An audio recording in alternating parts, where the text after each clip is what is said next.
తాకట్లో ఉన్న మీ బంగారాన్ని విడిపించి ఆ రోజు ఆన్లైన్ రేటుకి కొంటాం. Sharma gold company.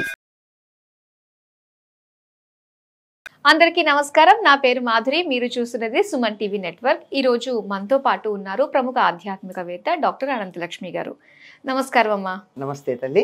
అమ్మ, నెలసరి టైంలో దూరంగా ఉండడము, అలాగే దేవుడికి కూడా ఆ పనులకి అన్నిటికీ కూడా దూరంగా ఉండడం లాంటివి జరుగుతూ ఉంటుంది కదా. అలాంటి టైంలో మనం దేవుడిని స్మరించినా కూడా తప్పే అవుతుందంటారా? మరి నిత్య పూజ ఏ విధంగా చేసుకోవాలన్న విషయాలు తెలుసుకోవాలనుకుంటున్నాం. మీ ప్రశ్నలో మొదటి భాగంలో సమాధానమే ఉంది. నెలసరి సమయంలో దేవుణ్ణి స్మరించుకోవడం అన్నారు. స్మరించుకోవడానికి ఎటువంటి నియమాలు లేవు. నిరంతరం స్మరించవచ్చు. పెదిమ దాటకుండా నోట్లో మీ ఇష్టం వచ్చిన నామాన్ని తలుచుకోవచ్చు, అనుకోవచ్చు. పైకి అనక్కర్లేదు కదా, లోపల కూడా అనుకోగలంగా మనం. అట్లా అనుకుంటూ మీకున్నటువంటి రాముడిని తలుచుకుంటారా, శివుడిని తలుచుకుంటారా, మీ ఇష్టదైవం వాళ్ళ పేరు నిరంతరం తలుచుకోవచ్చమ్మా. తలుచుకోవడానికి ఎటువంటి నియమాలు లేవు. హాయిగా తలుచుకోవచ్చు. అది నెలసరైనా సరే, ఎప్పుడైనా సరే. ఇంకా నిత్య పూజ అంటారా, నిత్య పూజకు పనికిరాం. నెలసరి వచ్చినప్పుడు నిత్య పూజ ఎలా చేస్తాం? చెయ్యకూడదు. ఎందుకంటే ఆ సమయంలో బ్లీడింగ్ అవుతున్నంత సేపు కూడా స్త్రీ శరీరంలో నుండి అనేకమైన టాక్సిన్స్ వెలువడుతూ ఉంటాయి. అవి పరిసరాలని ప్రభావితం చేస్తాయి. మనం చిన్నపిల్లల్ని కూడా ఎత్తుకోనియరు. మీకు తెలుసో తెలియదు, పల్లెటూళ్ళల్లో తొందరగా ఇవ్వరు. అలా ఉన్నటువంటి వాళ్ళని, నెలసరిలో ఉన్న వాళ్ళకి పిల్లల్ని ఎత్తుకోమని ఇవ్వరు. కమిలిపోతారు పిల్లలు దానికి వచ్చేటటువంటి ఆ టాక్సిన్స్ వల్ల. మరి చిన్నపిల్లలే అలా కమిలిపోయేటట్టయితే దేవుడి దగ్గరికి ఎలా పెడతాం మనం?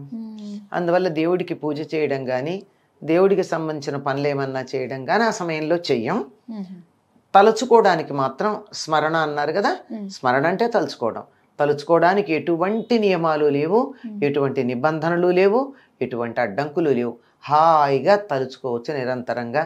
ఇంకా ఒకప్పుడు చెప్పేవాళ్ళు, మిగిలినప్పటికన్నా ఇప్పుడే బాగుంది మాకు, ఇంటి పనులతో ఆ వ్యవహారం ఈ వ్యవహారం, కనీసం మేము గట్టిగా కూర్చుని ధ్యానం చేసుకోవడానికి, అంటే ధ్యానం కూడా చేయకూడదు, అలా తలుచుకోవడానికి మాకు వీలయ్యేది కాదు, ఇప్పుడు చేస్తున్నామని. ధ్యానం ఎందుకు చేయకూడదు అంటే, ధ్యానం చేసేటప్పుడు చాలా గొప్ప శక్తి విడుదలవుతుంది. అటువంటి శక్తి విడుదలైతే శరీరం సున్నితంగా ఉంటుంది. నెలసరి వచ్చినప్పుడు ఆడవాళ్ళకి శరీరం మనసు రెండు సున్నితంగానే ఉంటాయి. చాలా సెన్సిటివ్గా ఉంటారు కదా మా టైంలో. అట్లాంటప్పుడు శక్తి ఎక్కువగా గనక విడుదలైందనుకోండి, అది శరీరం తట్టుకోలేకపోవచ్చు, మనసుకు కూడా ఇబ్బంది కలగచ్చు. అందువల్ల తీవ్రంగా చేయడం కాక స్మరణ వరకు మాత్రం, అంటే మన ప్రమేయం లేకుండా మనం ఏ దైవాన్ని నిరంతరం తలుచుకుంటూ ఉంటామో, నిద్రలో మెలకు వచ్చినప్పుడు కూడా అదే ఉంటుంది. నిజం చెప్పాలంటే నిద్రలో కూడా అదే తలుచుకుంటూనే ఉంటాం మనకి ఇష్టమైనటువంటి నామాన్ని. అటువంటి దానికి ఎటువంటి అభ్యంతరం లేదు. ప్రత్యేకంగా చేసేటటువంటి మాత్రం చేస్తే శరీరం తట్టుకోలేదు, మనసు తట్టుకోలేదు. అందువల్ల ఏమో నేను చాలా మొండి, నా శరీరం చాలా గట్టిది అంటే, ఇవాళ గట్టిగా ఉంది, అన్నిసార్లు ఉంటుందని ఏం నమ్మకం చెప్తాం? ఆయన మిమ్మల్ని చూసి సున్నితంగా ఉండేవాళ్ళు మిమ్మల్ని ఫాలో అయితే వాళ్ళందరికీ ఇబ్బంది కలగడానికి కారణం మీరు అవుతారా లేదా? అవునమ్మా. అంచేత ఎక్కువ మంది ఏ రకంగా అంటే, జనరల్గా సాధారణంగా ఉండేటటువంటి వాళ్ళందరూ ఏ రకంగా ఉంటారో వాళ్ళని దృష్టిలో పెట్టుకుని నియమాలు ఏర్పరచడం జరిగాయి. ఎక్సెప్షన్స్ ఎప్పుడూ ఉంటాయి. అందువల్ల ఆ సమయంలో పూజాధికాలు చేయకూడదు, ప్రత్యేకమైన ధ్యానాదులు చేయకూడదు. స్మరణకి ఎప్పుడూ అభ్యంతరం లేదు.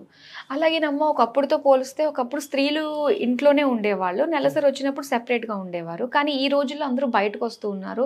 వాళ్ళ పనుల మీద ఏంటంటే గుళ్ళకు కూడా వెళ్ళాల్సిన పరిస్థితులు కూడా ఏర్పడుతూ ఉన్నాయి, ఏంటంటే నెలసరి టైంలో కూడా.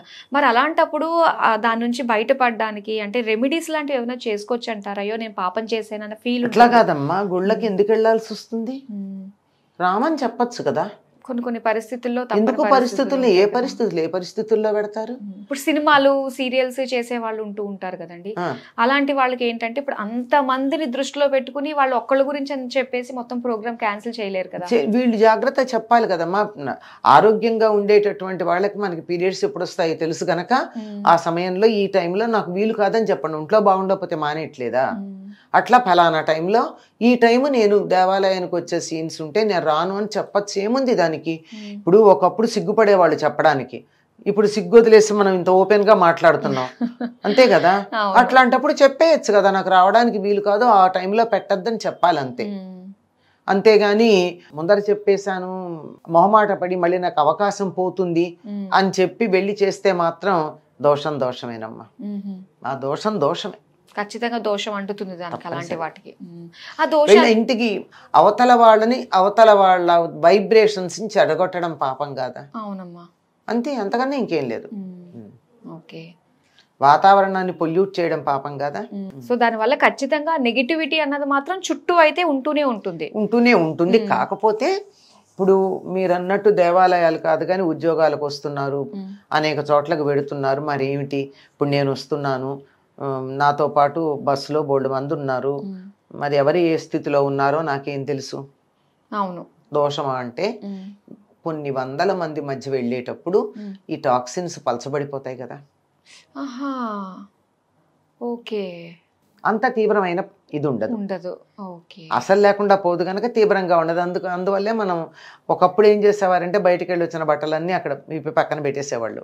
ఇప్పుడు కూడా చాలా మంది మీరు గమనించండి, విదేశాల నుంచి వచ్చిన వాళ్ళు కానీ, కార్పొరేట్ ఆఫీసులో పనిచేసే వాళ్ళు కానీ, ఇంటికి రాగానే ఏం చేస్తారండి, వాళ్ళ పిల్లలు చంటి పిల్లలు ఉన్నా కానీ దగ్గరికి తీసుకోరు, వెళ్ళి స్నానం చేసి వచ్చి పిల్లల్ని ఎత్తుకుంటారు. మీరు గమనించారా? అవునమ్మా.